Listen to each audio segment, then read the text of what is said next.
Before The Conjuring, before Annabelle, there was a husband and a wife who walked into places no one dared to stay. Ed Warren, a self-taught demonologist. Lorraine Warren, a clairvoyant who could see what others could not. Together, they founded the New England Society for Psychic Research in 1952, but their story began much earlier, in a quiet street of Bridgeport, Connecticut, where shadows whispered and crosses turned upside down. Ed believed every haunting began with a seed, a human emotion twisted by grief or sin. Lorraine felt that emotion.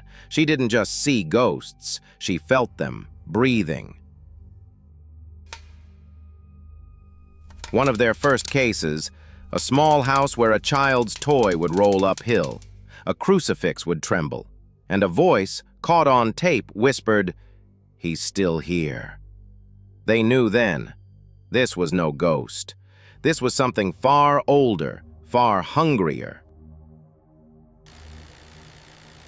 Is still here? Ed, it's not human. Then we'll need the priest.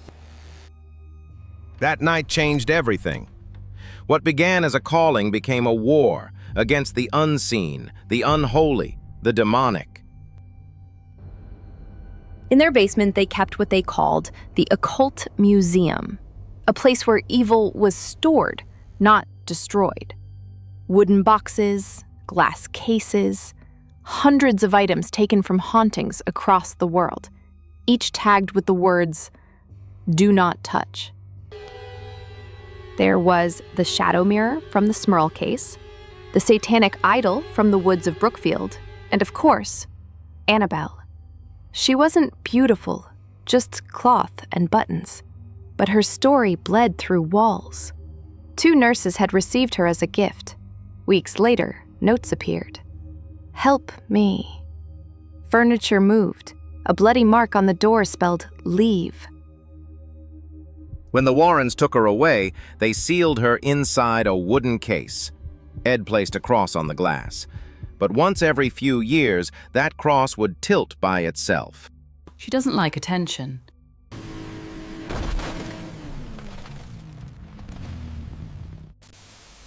One visitor mocked the doll, knocked on the glass, laughed. 3 hours later, he crashed his motorcycle and died instantly. Whether you believe it or not, that case remains locked. The sign reads, "Positively do not open." In their own words, Ed said, "Some doors should never be opened, but if you do, make sure you can close them." 1981, Brookfield, Connecticut.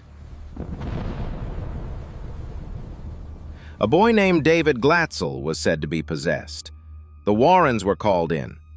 What followed would become the first American court case where demonic possession was used as a defense. Ed stood beside the priest as the boy screamed in Latin. Lorraine felt the room shake, the walls breathed. Suddenly, silence. David collapsed. They thought it was over, but a young man present, Arnie Johnson, whispered, "It told me to come." Days later, he stabbed his landlord to death, claiming the devil made him do it. Newspapers exploded. The demon murder trial. The Warrens testified, insisting evil was real. Evil is patient. It waits for a crack in faith. Lorraine retired after Ed's heart attack in 2001. She died in 2019, peacefully. But people say her museum still smells of roses and incense at night. And sometimes, they hear a soft voice. We are still watching. The Warrens may be gone, but their files remain.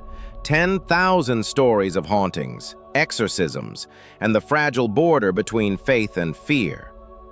If you ever visit Connecticut and see a small white house with a locked basement door, look away, because some collections aren't meant to be seen. They're meant to stay hidden.